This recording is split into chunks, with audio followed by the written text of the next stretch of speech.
కూడా తెలుసు నల్గొండలో కూడా డెవలప్మెంట్ కార్యక్రమం దాదాపు 300-400 కోట్లతో నల్గొండ మున్సిపాలిటీకి 300 కోట్లతో R&B రోడ్స్ డబుల్ రోడ్గా చేయడం కానీ 20 కోట్లతో స్కిల్ డెవలప్మెంట్ సెంటర్ పెట్టడం ఇప్పుడు ఫ్రీ ఎంసెట్ కోచింగ్ కూడా నడుస్తున్నది. ఉదయాన్నే గవర్నమెంట్ హాస్పిటల్ కూడా సందర్శించి 3 గంటల పాటు రివ్యూ చేసుకుంటూ జూన్ ఎండింగ్ వరకు మెడికల్ కాలేజ్ బిల్డింగ్ని పూర్తి చేయించి ఇక్కడున్న కాలేజీని అక్కడ షిఫ్ట్ చేయించి జూలై ఎండింగ్ వరకు ఫుల్ ఫ్లెడ్జ్గా ఈ హాస్పిటల్లో ఉస్మానియా గాంధీ తర్వాత ఎక్కువ డెలివరీ కేసులు కానీ ఇన్ పేషెంట్ అవుట్ పేషెంట్ వచ్చే పెద్ద హాస్పిటల్ నల్గొండ. అప్పుడు నేను కట్టించిన బిల్డింగ్ తప్ప ఒక షెడ్ లేదల్లా. ఇవాళ అక్కడ అక్షయ పాత్ర భోజనాలు పెట్టిస్తున్నాం వచ్చే పేషెంట్లకు కానీ వాళ్ళ అటెండర్లకు.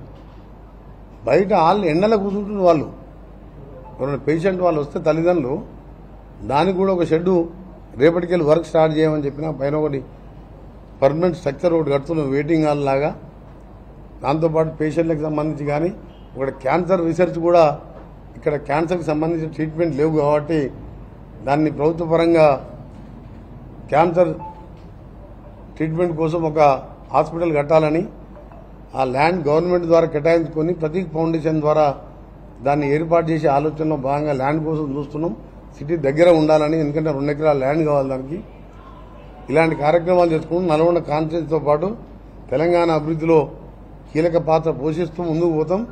ఒకవైపు కాంగ్రెస్ పార్టీకి కూడా ఇవాళ నేను సికింద్రాబాద్లో కిషన్ రెడ్డి అనే 5 ఏళ్ళు క్యాబినెట్ మినిస్టర్ ఉన్నాడు, 5 రూపాయలు తెచ్చుకోలే. మూసీకి సంబంధించి 10,000 కోట్లు తెచ్చుకోలే. నేను పార్లమెంట్లో 10 సార్లు మాట్లాడినా. ఆయన కాన్స్టిట్యూన్సీ ఉంటుంది మూసీది అల్లకలేదు.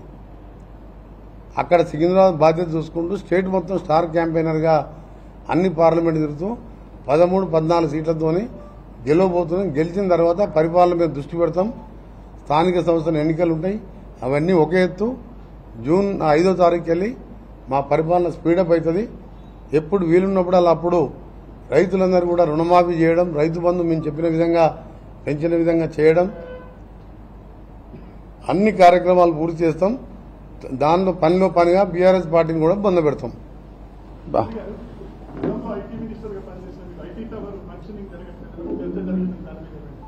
ఇక్కడ ఐటీ హబ్ కట్టిన అందులో 25 మంది ఉన్నారు. అందులో అప్పుడు IT park Mahatma Gandhi university లోపల 70 ఎకరాలు తీసుకున్నాం. ఈ లోపల నేను రాజీనామా చేసి అది ఆగిపోయింది. దానికి ఇప్పుడు టీసీఎస్ ఐటీ కంపెనీతో మాట్లాడి మనం మీ అందరికీ 120 కంపెనీలను పిలిచి 12,000 మంది వస్తే జాబ్ మేళకు 6,410 మందికి 30 నుంచి 1,00,000 వరకు శాలరీ లెక్క అక్కడ జాబ్ మేళా పెట్టి ఉద్యోగాలు ఇప్పించిన. దాన్ని ఈ ఐటీ హబ్ని ఇప్పుడు కట్టిన ఐటీ హబ్ని టీసీఎస్ వాళ్ళతో టైఅప్ చేసుకుంటూ కనీసం 1000 మంది కెపాసిటీ అన్న 1,200 మందిని లోకల్లో ఉన్న ఐటీ క్వాలిఫైడ్ వాళ్ళని అవసరం వస్తే వాళ్ళకి ట్రైనింగ్ అన్న ఇప్పించి టీసీఎస్ కంపెనీ వాళ్ళ హెడ్తో మాట్లాడినా తప్పకుండా అక్కడ ఉద్యోగాలు వాళ్ళు కట్టి వదిలిపెట్టేసి అలా 20 మంది కూడా లేరన్నా.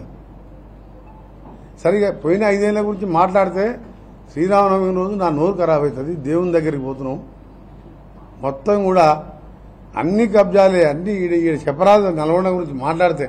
అయినా కానీ ఇక దాంట్లో వాళ్ళు వచ్చేది లేదు, పోయేది లేదు, డిబేట్ వచ్చేది లేదు. నల్గొండ భువనగిరి సీట్లలో parliament BJP BRS TRS debate రావు. మీరు రాసి పెట్టుకుని తర్వాత మాట్లాడరు నాతో. డిబేట్ వచ్చే ముచ్చటే లేదు ఇక్కడ క్యాండిడేట్లకు. ఐటీ అబ్బాయి కాదు, యూనివర్సిటీని కూడా ఎట్లా మోడల్గా చేస్తున్నాం మీకు 1 ఇయర్ తర్వాత తెలుస్తుంది. నల్గొండ కూడా దాదాపు 450 కోట్లలో 300 కోట్ల టెండర్ అయిపోయింది. 12 లక్షల లీటర్ల కెపాసిటీ 12 ట్యాంకులు ఓవర్ ట్యాంకులు కట్టుకుంటూ సరిపోని నిలిచే విధంగా ఆఖరి నా ఏసీడీ ఎమ్మెల్యే ఫండ్స్లోకి వెళ్ళి కూడా 1,30,00,000 ఎక్స్ట్రా కొత్త మోటార్లు తెప్పించినా ఇవాళ ఫిట్ చేస్తున్నాం. టౌన్లో మంచినీళ్ళు ఇబ్బంది రాకుండా గ్రామాలలో మిషన్ భగీరథ కరెక్ట్ పోయేటట్టు ప్లాన్ చేసినాం. కాకపోతే ఈ దరిద్రుడు చేసిన పాపాలతో పోయినసారి వర్షాలు రాక ఆ ముఖ్యమంత్రిగా ఉండి పాపాలు చేసింది కాబట్టి వర్షాలు రాలే. కాంగ్రెస్ వచ్చింది కరువు తీసుకొచ్చింది కాదు. ఈ పాపాతుడు ముఖ్యమంత్రి ఉండి దళితుని ముఖ్యమంత్రి చేస్తా లేదా మెడ నరుక్కుంటా అబద్దాలు ఆడింది కాబట్టి వర్షాలు రాలే. 2004 నుంచి 2014 వద్దంటే వర్షాలు వచ్చినప్పుడు కాంగ్రెస్ పరిపాలనలో. ఎప్పుడు కూడా మూర్ఖులు పాలించినప్పుడే ఈ కరువు వస్తుంది. అందుకనే ఈరోజు ఈ ఎస్ఎల్బీసీ సొరంగం పూర్తి చేయడం, 24 గంటలు 3 సంవత్సరాల్లోనే ఇవన్నీ ప్లాన్ పెట్టుకున్నాం. ఒక సంవత్సరం లేట్ అయిన హైదరాబాద్ విజయవాడ డబల్ రోడ్డును కూడా ఎక్స్ప్రెస్ రోడ్డుగా మారుస్తున్నాం. నా ఆర్ఎండ్బి డిపార్ట్మెంట్ ద్వారా ఇప్పటికే జిల్లాలో 600 కోట్ల రూపాయలు ఇవ్వడం జరిగింది. నల్గొండ జిల్లాకు అన్ని జిల్లాలకు కూడా కేంద్రంకి వెళ్ళి నిధులు తీసుకొచ్చి రోడ్ల అభివృద్ధి ఒకవైపు పార్టీ కోసం, ప్రజల కోసం, పేదవాళ్ళ కోసం ఎంసెట్ కోచింగ్ కానీ రేపటికెళ్ళి గ్రూప్ సర్వీసెస్ వల్ల కూడా పర్మనెంట్ రెగ్యులర్ కోచింగ్ సెంటర్లు పెడుతున్నాం. ఇప్పుడు పెట్టే ఎంసెట్ కోచింగ్ నైట్ కూడా వాళ్ళకు అకామిడేషన్ పెట్టి, భోజనాలు పెట్టి, మార్నింగ్ బ్రేక్ఫాస్ట్ పెట్టి అందరు సీనియర్ లెక్చరర్ని మా గోనారెడ్డి సీఈఓగా రిక్వెస్ట్ చేసి వాళ్ళతో కోచింగ్ ఇప్పిస్తున్నాం.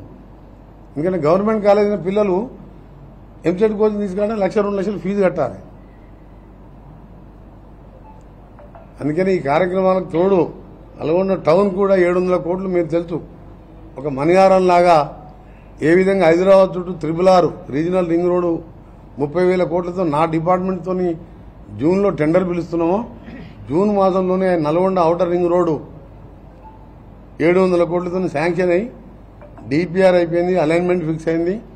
దాని చుట్టూ వచ్చిన తర్వాత దాని చుట్టూ కూడా కాలనీలు కట్టి టౌన్లో ఉన్న పేదవారికి, మైనార్టీలు, దళితులు కానీ చిన్న చిన్న కిరాణా షాపులు పనిచేసుకునే వాళ్లకు వాళ్ళకి 6-7 వేల జీతం వస్తే అందులో 2,000 కిరాయికే పోతుంది. ఈ 4 ఏళ్లలో మ్యాక్సిమం ప్రతి ఒక్కరికి సొంత ఇల్లు కట్టించే విధంగా ప్లాన్ చేసుకుంటున్నాను. నల్గొండ కాన్స్టిట్యున్సీ వదిలిపెట్టండి. ఇక దీన్ని ఈ 4 ఏళ్లలో నిజాయితీగా పనిచేస్తూ నేను, మా లీడర్లు, మా వర్కర్స్ పార్టీలకు అతీతంగా ప్రతి ఒక్కరికి సేవ చేయాలనే కార్యక్రమం ఉంది. ఇవాళ మోడల్ కాన్స్టిట్యున్సీ తెలంగాణలో ఏదంటే నల్గొండ అని చూపించే విధంగా చేసే కార్యక్రమాలను కూడా 4 నెలల్లోనే ఇన్ని వర్క్స్ గ్రౌండ్ అయినాయి. ఆఖరికి ఐటీఐలో 20 కోట్లతో స్కిల్ డెవలప్మెంట్ సెంటర్ వర్క్ కూడా స్టార్ట్ అయింది.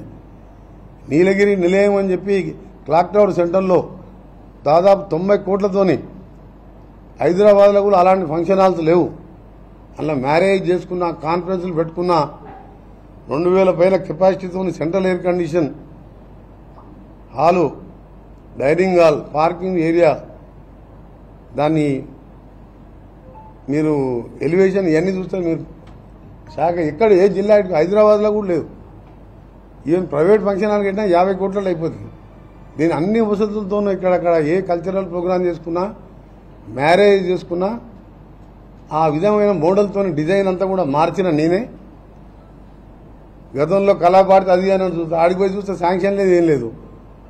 మళ్ళీ చూస్తే ఒకసారి ప్రగతి నివేదన సభ కేటీఆర్ వచ్చి 900 కోట్లు శాంక్షన్ అన్నాడు. 9 రూపాయలు శాంక్షన్ లేదు. ఆఖరి మున్సిపాలిటీ కరెంటు మోటార్ లేకపోతే అప్పుడున్న మున్సిపల్ కమిషనర్ 50 కోట్ల రూపాయలు నామినేషన్ల మీద దోశ తిన్నాడు. వాడు తిన్నాడో ఇంకోటి కానీ ఇచ్చిండు అప్పుడున్న ప్రజాప్రతినిధికి. నా ఎమ్మెల్యే ఫండ్కెళ్ళి 1,30 లక్షలు ఇచ్చిన అన్న. ఇది మున్సిపల్ ఫండ్తో ముఖ్యమంత్రి గారు చెప్పి శాంక్షన్ చేయించుకున్నా. దాంతో అవుట్స్కట్స్ ప్రాంతాలకు కూడా 145 కోట్లు మళ్ళొక జీవో వచ్చింది. ఆల్రెడీ 250 కోట్లతో టెండర్ అయిపోయి ఇప్పుడు under ground drainage, water tanks అవన్నీ కూడా వారం రోజులు పనులు మొదలవుతున్నాయి. ఏదన్నా సరే మరొకసారి కేసీఆర్ వార్నింగ్ ఇస్తూ ఇలా శ్రీరామనవమి సందర్భంగా అందరికీ మంచి జరగాలని, ఈ మంచి రోజు ఈరోజు ఈ దుర్మార్గుడు ఈ విధంగా మాట్లాడాం కాబట్టి అతన్ని తిట్టవలసి వచ్చింది. ఒక దొంగ 100 ఏళ్ళు వెనక తీసుకుపోయింది తెలంగాణని. అలాంటి వ్యక్తి ఇవాళ కాంగ్రెస్ పార్టీ ఏడాదిలో పతనం ఖాయమన్నది కాబట్టి 3 నెలల్లో ఆ పార్టీని బొందబెట్టాలి ప్లాన్గా నా ప్లాన్ ఉంటుంది. నా ప్లాన్ ప్రకారం నేను ముందుకు